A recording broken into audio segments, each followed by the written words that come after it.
Em um ambiente democrático, pode-se afirmar que a representatividade política ainda existe? Também, na sua composição, ela reflete os vários segmentos da sociedade organizada do Estado. Ela se transforma também a caixa de ressonância da nossa sociedade organizada. Enfim, de todos.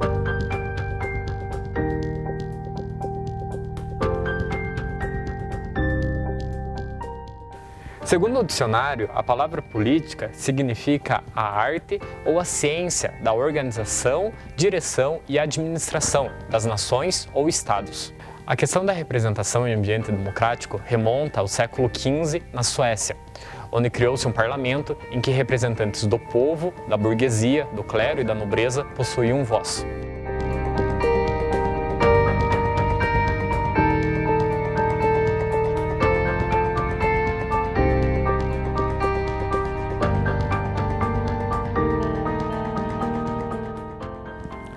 Passando-se 2 séculos, a Europa começou a vivenciar uma série de experiências de separação de poderes. Nos parlamentos europeus, passaram-se a encontrar cidadãos eleitos para representar determinadas parcelas da sociedade. É neste ponto que nasce o pensamento da representatividade política em um ambiente democrático.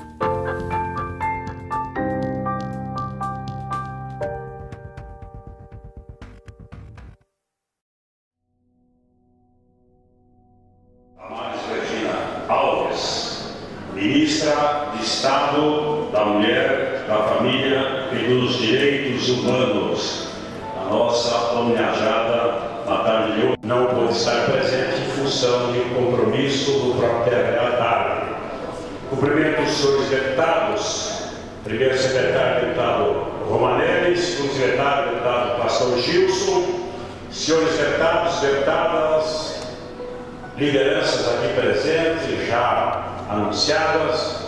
É uma honra para o da cidade de Paranaguá, no qual nos honra ocupando um dos mais importantes cargos da República e que sintetiza com a sua presença também a presença.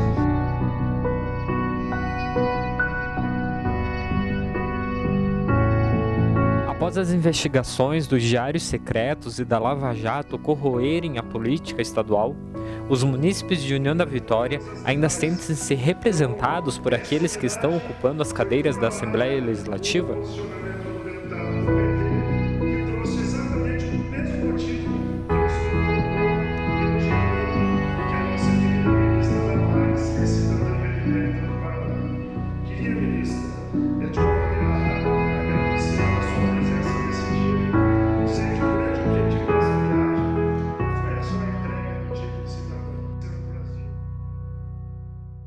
Você, como um dos produtores dessa reportagem, você acha que vocês mudaram alguma coisa na visão política do Estado com todas essas investigações? Ou as investigações dos diários secretos, elas não interferiram tanto na forma como a população e como os eleitores entendem a política no nível estadual?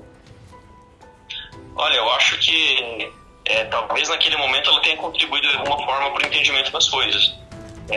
Mas vamos dizer assim, não houve uma diminuição, digamos, eu acho, não sei se a pergunta é essa, mas uma diminuição por exemplo, de corrupção ou de processos de desvio de dinheiro, sabe? Eu não creio que tenha havido.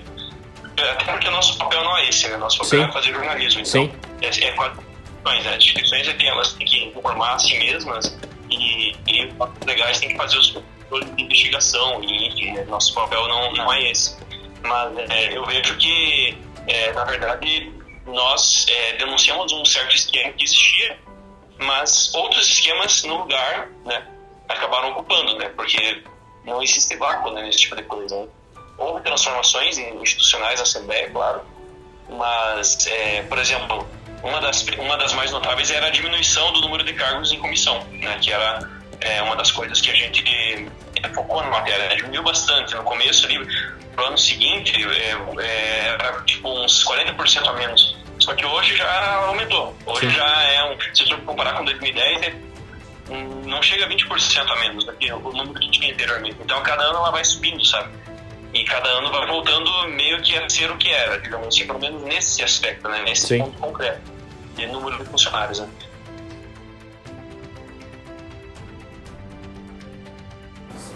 Representatividade política, para mim, é o candidato eleito democraticamente,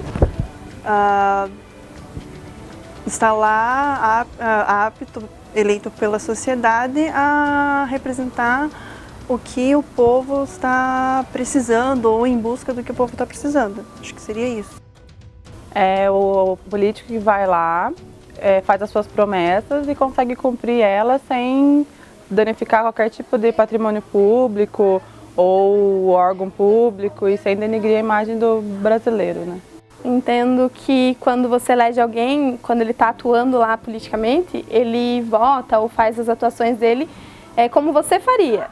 Ele pensa como um cidadão, não como um político, para benefício próprio, né?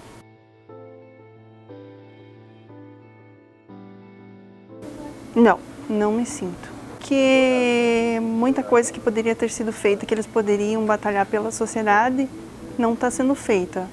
A saúde deixando a desejar e educação muito mais também. Eu acho que eles não me representam. Não me sinto representado por ninguém, na verdade. Em algum sentido, sim, que algumas coisas a gente concorda e outras coisas não. Mas representada assim mesmo, acho que falta muita coisa ainda para eu me sentir representada.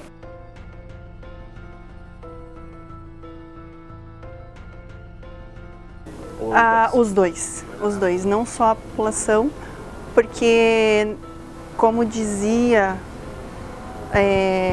Karnal, se eu não me engano, não existe uma sociedade que não seja corrupta quando seus políticos são corruptos e vice-versa. Começando pelo eleitor, sempre, porque é a gente que põe eles lá, né? Então não adianta a gente eleger e não cobrar, e não fiscalizar, não fazer o nosso papel. Mas dos dois lados, porque senão adianta também o eleitor confiar e o político não fazer o seu papel, e como não adianta o político prometer mundos e fundos, o eleitor ir lá e vender voto e achar que está certo, começando por aí. São ambas as partes. Eu acho que o eleitor tem que pensar melhor, porque não adianta você eleger alguém que não condiz com nada do que você pensa, que ele não vai te representar, e o político tem que mudar, porque muitas vezes a promessa tem tudo a ver com o povo, chega lá e ele faz as coisas, né, a partir do que o partido pensa ou do que precisa para ganhar dinheiro e não para o benefício do povo.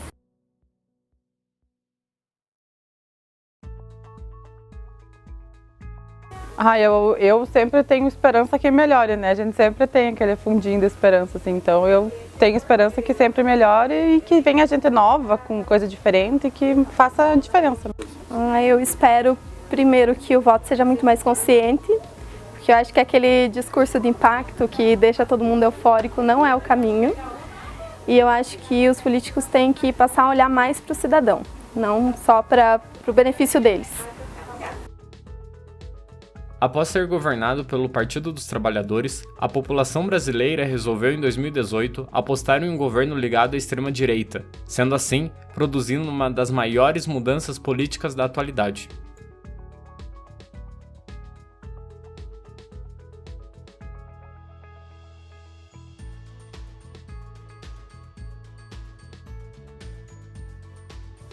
Para começar, como eu já expliquei mais ou menos para vocês por mensagens, eu estou discutindo a questão da representatividade política, principalmente com a população do União da Vitória. Como que a população entende a questão da representatividade política, se eles se sentem representados, e principalmente nesse campo que se tornou a política hoje em dia.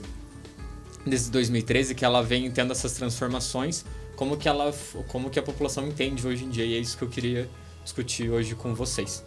Dando sequência a essa questão de o que vocês entendem por representatividade, vocês acham que esses movimentos que foram surgindo desde 2013 no Brasil como um todo, eles foram alterando e o que foi alterando dentro da política brasileira?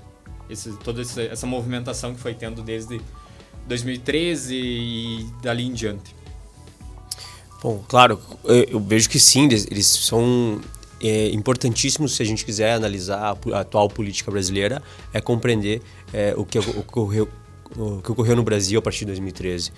Não só no Brasil, a partir acho que o grande mudança aí, a partir das primaveras árabes, que acho que fazem a grande inversão, a grande quebra de paradigma. Mas no Brasil, especialmente no Brasil, a gente tem um movimento que começa com uma luta muito parecida com a que está acontecendo no Equador e no Chile atualmente, de lutas de redução de transporte, né? Lá no Equador, a questão do subsídio, e no Chile, o aumento do preço do metrô. Aqui a gente lembra do tal dos 20 centavos da tarifação no transporte público de São Paulo.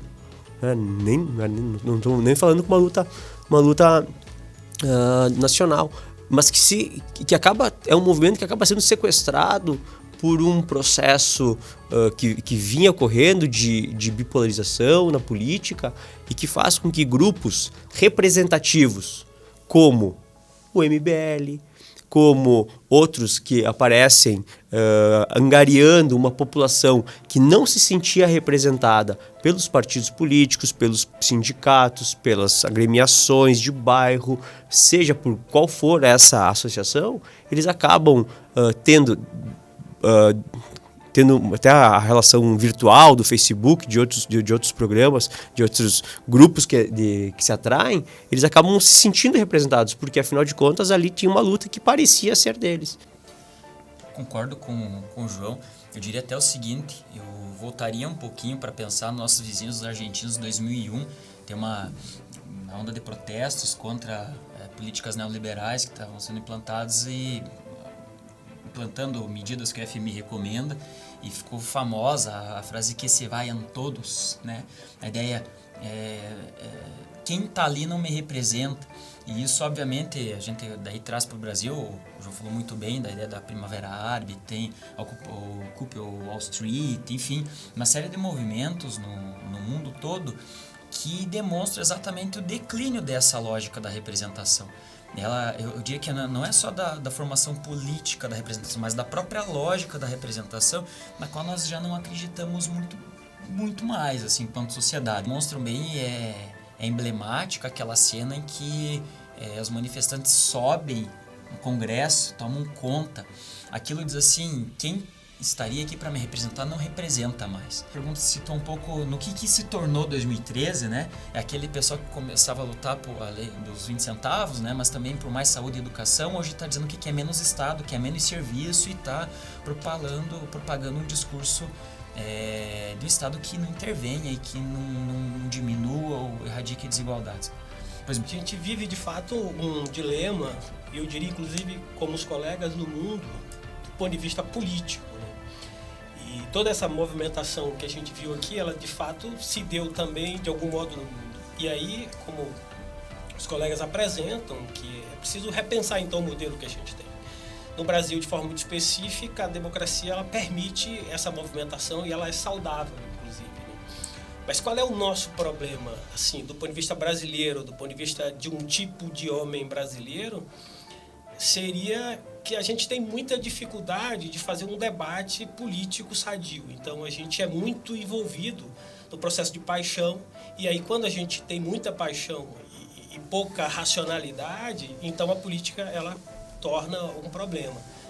Aproveitando o gancho dessa questão que foi levantada, dos movimentos, e a gente viu na eleição passada, de 2018, um movimento em que a população pedia por renovação política. Foi batido muito na tecla de uma renovação política em todos os, seja âmbito estadual ou nacional. Dentro dessa renovação política, agora puxando um pouco aqui para a União do Vitória, a população, o município, que sempre foi representado dentro da Assembleia Legislativa, acabou não elegendo diretamente nenhum representante. Mas nessa caminhada dessa renovação política, a gente teve a eleição de um deputado que nunca tinha concorrido a um cargo político, que foi eleito em São Mateus e que, de certa forma, iria representar a região. Porém, em janeiro, a partir do momento que a Assembleia abriu os trabalhos, a gente teve, por meio de algumas ajustes, a entrada de um deputado que já era deputado da região, mas que não foi eleito diretamente. Ele acabou entrando por meio de alguns ajustes promovidos pelo governo. Como que vocês veem isso dentro do ambiente tanto democrático quanto no ambiente de representatividade política? José, eu acho que aqui a gente tem que só fazer dividir dois pontos que me parecem serem interessantes. O primeiro, quando a gente fala da representatividade, e aí volto nas duas perguntas que você fez sobre como esses espaços estão sendo preenchidos. O Charles comentou muito bem sobre a ideia de que hoje o indivíduo quer, por exemplo, estou o exemplo da segurança pública, ele compra uma arma. Eu acho que aqui nós temos que também fazer algo que eu considero muito importante, que é observar o rompimento que nós damos às instituições intermediárias entre o indivíduo e o Estado. Quando a gente estuda lá o Estado liberal, o Estado neoliberal, a gente vê sempre um fortalecimento do indivíduo. E quando a gente fala em fortalecimento do indivíduo, parece que é simplesmente contrário ao Estado. Mas não é só contrário ao Estado, também é contrário aos órgãos que representam ele. Então, por exemplo, quando a gente fala em fortalecimento do indivíduo perante o sindicato, quer dizer, hoje você teve, em virtude da própria reforma trabalhista, você teve um empoderamento do trabalhador individual e uma fragmentação do sindicato. Tá? Os sindicatos sempre foram um espaço de criação de agentes políticos, sempre foi um espaço de debate, discussão e de busca de anseios da população trabalhadora. Quando você analisa, por exemplo, hoje, os jovens que chegam ao mercado de trabalho, quais são sindicalizados? Quais estão vinculados a alguns sindicatos? Quais possuem contrato de trabalho que lhe permita ser sindicalizado? Então, não é simplesmente deixamos de participar do espaço político porque deixamos de ter vontade. Não, parece que houve um movimento político por trás, onde fez com que nós tivéssemos esse rompimento dos espaços. Citei o sindicato, mas, por exemplo, também cito dentro da academia os diretórios acadêmicos, os centros acadêmicos. Hoje em dia você vê as faculdades, as universidades privilegiando as atléticas do que os DCS. O que significa isso? Nós estamos fragmentando novamente o espaço democrático. Através do empoderamento do indivíduo, sim, o indivíduo está cada vez mais empoderado, mas ao mesmo tempo que ele está empoderado, ele está fraco perante o Estado. Porque jamais um indivíduo vai conseguir competir com o Estado. Agora, claro que um coletivo de pessoas aí consegue. A gente consegue observar isso, inclusive, nas grandes manifestações, nos grandes movimentos. Sempre que nós temos um processo de mudança, nós temos um grupo encabeçando. Nunca é um indivíduo. Então, o fortalecimento do indivíduo, seja do sindicato, que eu já citei, que muda por um processo de sociologia do trabalho muito agressivo, seja por uma questão, seja a questão acadêmicas e, principalmente, seja a questão dos próprios partidos políticos. Hoje, a palavra partido político é xingamento. A gente observa que as pessoas têm... Se eu falar que vou me filiar a um partido político, muitos consideram isso como um ato de autossabotagem. Quer dizer, para que você vai vincular? E hoje, o partido político é o que faz com que a gente tenha... O que é um partido político? Um grupo de ideias. A própria questão de ideologia hoje é uma palavra que é quase censurada. Eu ter ideologia, quer dizer, eu ter ideias. E aí eu falo, eu tenho, por exemplo, em sala de aula, a gente fala, eu tenho a minha ideologia. Meu Deus do céu. E de pensar assim, essa, entre aspas, nova, fecha aspas, política, ela acabou ela tem feito constantemente desse modelo contraditório, que o pessoal vai dizer no popular, o tiro sai pela culatra. Então, o que eu quero dizer com isso? Com a ideia de se sentir mais poderoso, portanto, o indivíduo mais poderoso, na verdade ele está mais exposto, Ele está mais exposto. E quando nós aqui acabamos tendo, entre aspas, novamente, a sobra de uma representação política, isso significa que a nossa população, de alguma maneira, optou por alguém que veio de fora e que aproveitou esse sentimento, que é um sentimento que se dá no âmbito macro, mas no âmbito micro também. Eu confesso que algumas figuras que realmente nunca ofereceram muita coisa para a política. Isso é muito comum, em todas as eleições isso acontece, mas algumas figuras que nunca ofereceram muita coisa estiveram aqui nas cidades e foram extremamente bem votadas. Pessoas que nunca colocaram o pé aqui, não fazem a menor ideia da história da cidade, da região, não têm a menor noção. Então, o que eu quero dizer com isso? Quando nós negamos aquilo que sempre esteve aí, ou seja, aqueles políticos que sempre de alguma maneira nos representaram, seja no âmbito estadual, seja no âmbito federal, né, principalmente questão de deputados e senadores, quando nós deixamos de votar nessas pessoas, deixamos de elegê-las, isso é muitas vezes um sintoma. E aí, como eu disse, se alguém não ocupa esse espaço, por algum momento, logo vem outro e ocupa. E nós simplesmente perdemos votos para a nossa própria representatividade porque passamos a confiar em alguém que... E a votação em números revela isso, é só fazer o levantamento de figuras que se colaram especialmente a uma dessas duas figuras que o João falou. Com o mesmo discurso mais autoritário, com o mesmo discurso sem qualquer proposta, sem qualquer proposta para a nação, muito menos para a região. Se você não tem uma proposta genérica, nem que seja, muito menos você vai ter para a própria região. Então, nós temos, no final das contas, um processo muito complicado, como o Charles falou, porque vai demandar muito tempo de conseguir colocar na mesa o que é que a gente tem hoje, o que é que a gente precisa, para onde nós vamos e vamos abrir mão do quê, né? Vamos abrir mão do quê? Porque o que parece é que nós estamos abrindo mão de coisas que nós não sabemos, né? A gente está numa cabine aqui, parece aqueles programas de auditório, né? Me vem à mente assim, você simplesmente está sem conseguir ouvir nem fazer a leitura labial e alguém te propõe uma troca horrível, de um valor muito baixo para um valor muito alto. Você abre mão de algo muito alto para ter aquilo, porque você simplesmente está com os teus sentidos ou tua percepção prejudicada. E é um pouco isso que a gente está vivendo.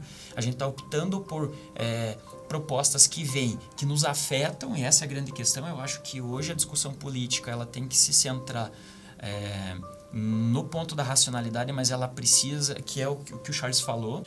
Nessa questão específica da região, a gente tem um ponto positivo, que é na medida que a população diz não.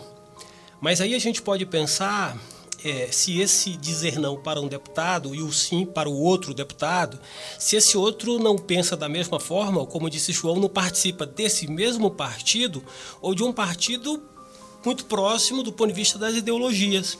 Então, qual é o nosso problema? O nosso problema é as pessoas, elas participam da vida política ou desse processo político como se fosse uma festa. Não é? Elas fazem a festa naquele dia da eleição e depois elas param. Por isso elas não compreendem essa dimensão que o João traz dos partidos políticos. Então, imagina que que você vota no partido e a pessoa ela se vincula a um partido, ou seja, ela faz a defesa daquele partido. Do contrário, ela tem que sair do partido. Então, qual é o nosso problema? O nosso problema é que o nosso eleitor ele acha que é a figura e não o partido, ou seja, e não o sistema. Então eu estou votando no fulano de tal, porque é uma pessoa muito honesta, sim, mas ele está dentro de uma estrutura partidária que tem uma história, que tem uma ideologia, e é aquilo que ele vai fazer a defesa nesse campus da política. Então é esse amadurecimento que ainda falta no eleitor. É positivo, claro que é, porque esse eleitor disse, olha, esse deputado ele não representa os nossos interesses, mas ele vota alguém muito parecido com esse deputado, ou seja, alguém que tem a mesma ideia desse deputado. E aí o que acontece?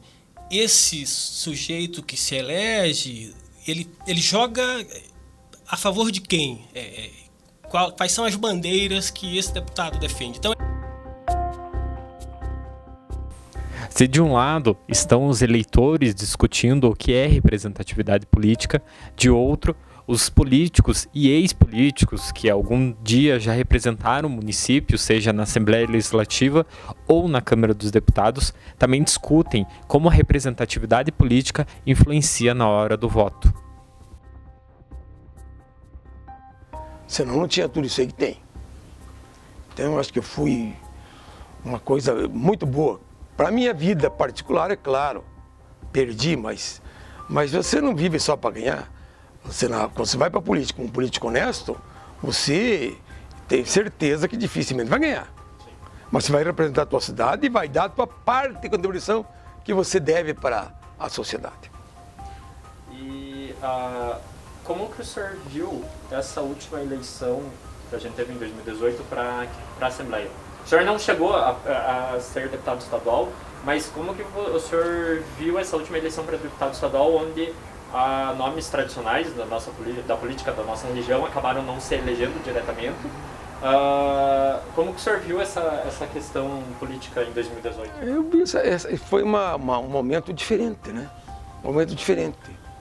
Então, esse momento diferente, você teve muitas ações que contribuíram para esse momento diferente. Durante o percurso na Câmara dos Deputados, o senhor passou por alguns partidos políticos. O senhor foram 7 partidos, 9 trocas de partidos.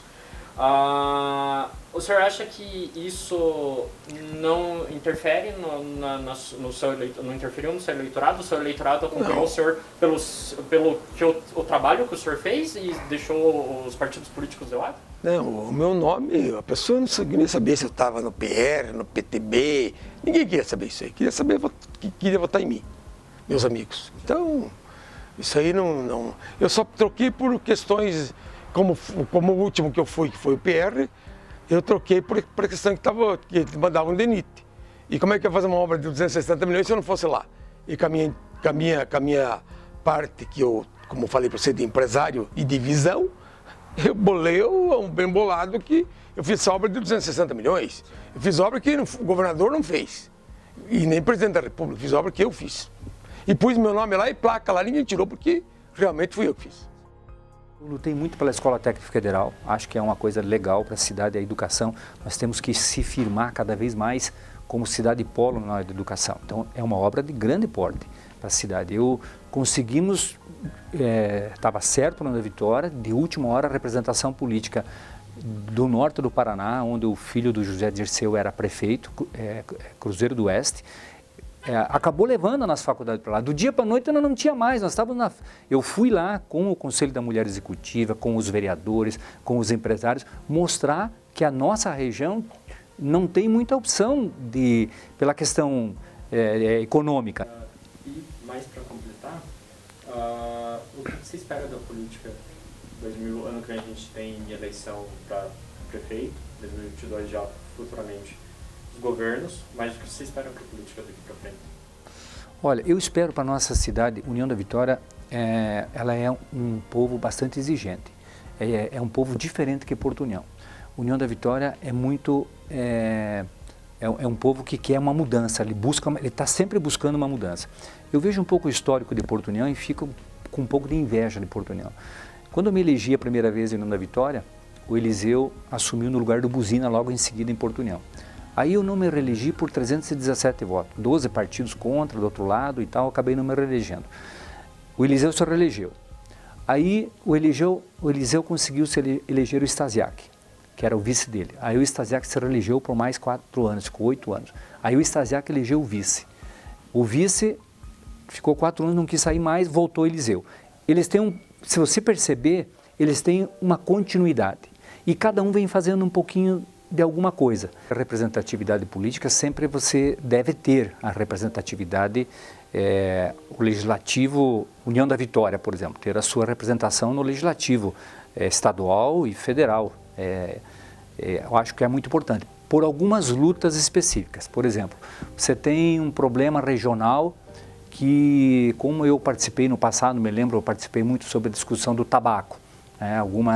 Alguns municípios, como Paulo Frontin, com muita criança na PAI, trabalho infantil, de algumas cidades da nossa região aqui do Rio Azul, é muito forte na área só. É a terceira mais forte, perde para a região de Cruz Alta, no Rio Grande do Sul, uma região de Santa Catarina, e depois a terceira é nossa. Então nós tínhamos algumas lutas aqui nesse sentido, em cima da exploração, do preço baixo, bandeiras de lutas, eu digo. Mas quando a gente fala representatividade política, logo as pessoas deduzem, e a classe política como um todo, ela vê a representatividade de alguém para trazer algumas obras para o município. Aí, nesse sentido, é algo que tem que ser mudada essa realidade. Eu entendo que a representatividade política para trazer recursos, ela é falha, no sentido principalmente que depende muito do tamanho da cidade.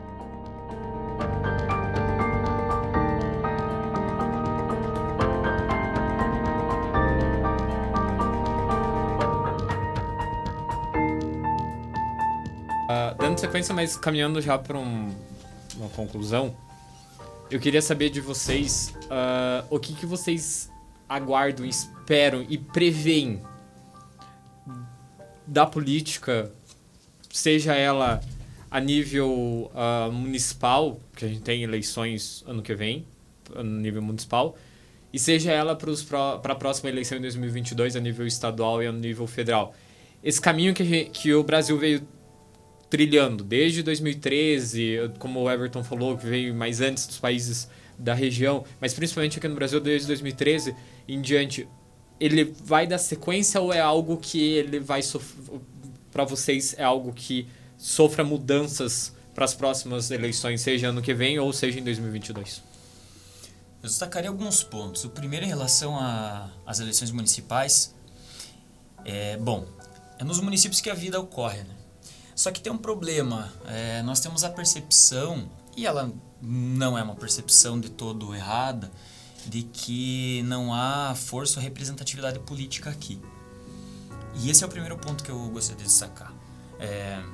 Veja lá, realmente pela organização, pelo pacto constitucional que nós temos, os municípios, no final das contas, acabam tendo um grau de responsabilidade grande, há uma delegação grande para os municípios de estar na ponta do processo, mas há pouco poder e, sobretudo, pouco orçamento para que isso aconteça.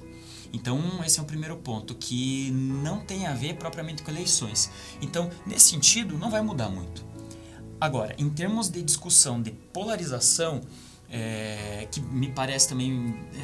isso se dilui um pouco mais, então fulano que é do partido X, do partido Y, parece que isso não é tão relevante quando ele é do município, porque há uma relação às vezes muito mais amistosa, muito mais de conhecimento, muito mais de estar ligado ao bairro X, ao bairro Y.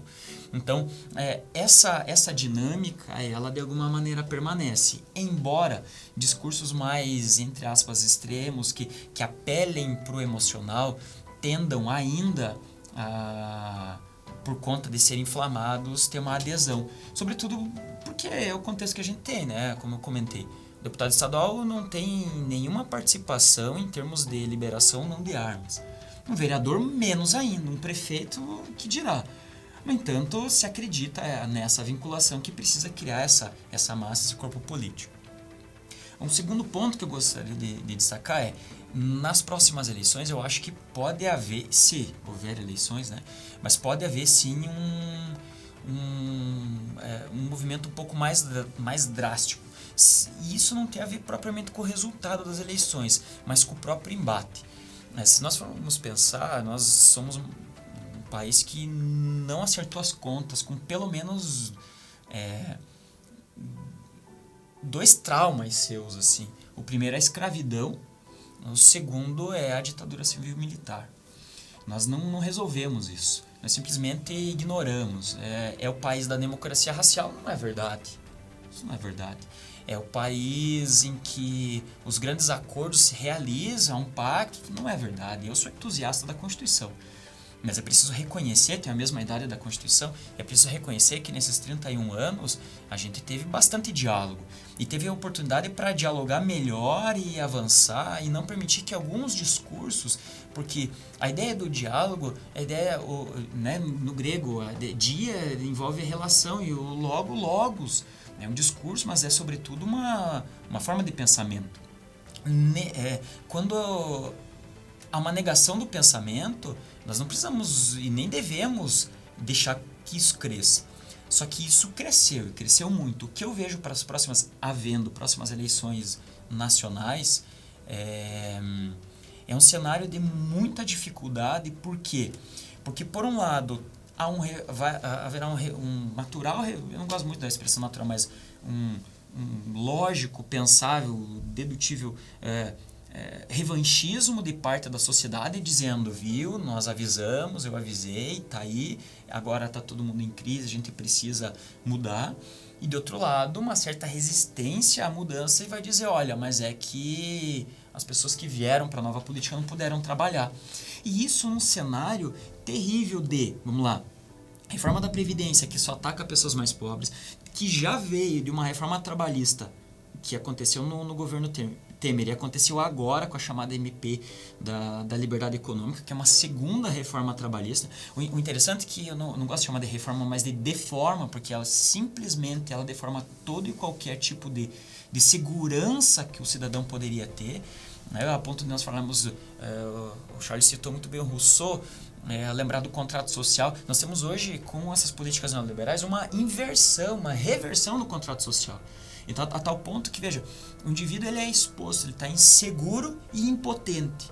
Sempre acreditando que, sim, moralmente é um componente moral, psicológico ali do tipo, veja, nós precisamos nos sacrificar para que a nação possa progredir economicamente. Você precisa abrir mão, menos direitos, mas um emprego para que a economia continue fluindo.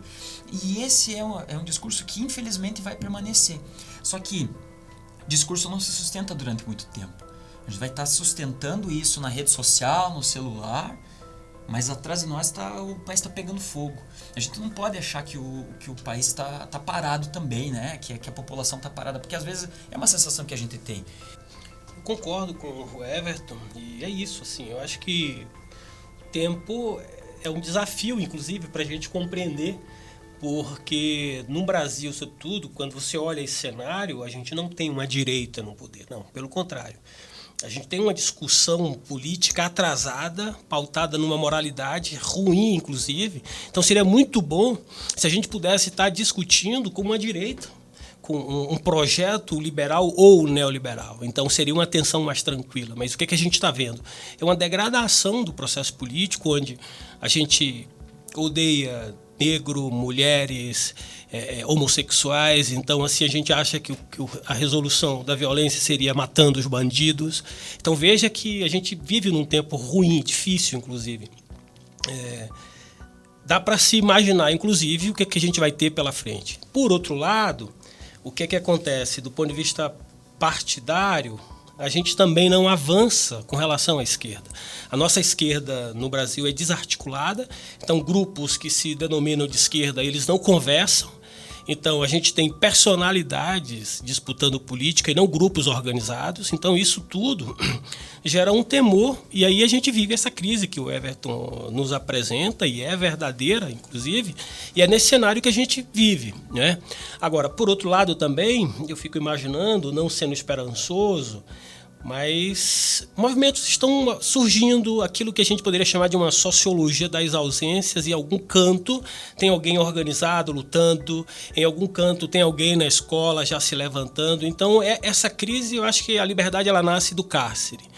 Não é? Então, essa crise está fazendo com que as pessoas que estavam aí adormecidas e tranquilas, elas comecem a discutir, pensar que não dá para viver. Não é esse país que a gente quer deixar para os nossos filhos, para os nossos netos, não é esse discurso que a gente quer deixar. Então, isso tudo começa a se movimentar. Fico imaginando que até aqui, União da Vitória, a gente já começa ali a pensar em alguns debates nas comunidades. Claro que a gente vai precisar vencer esse modelo ainda de personalidade dentro do partido. Isso é uma coisa que a gente vai ter que fazer, que a gente vai ter que avançar. Mas o cenário é esse. Representatividade política é uma transmissão da voz da população nos seus representantes no governo, que é feito, né, pela democracia, né, através do voto.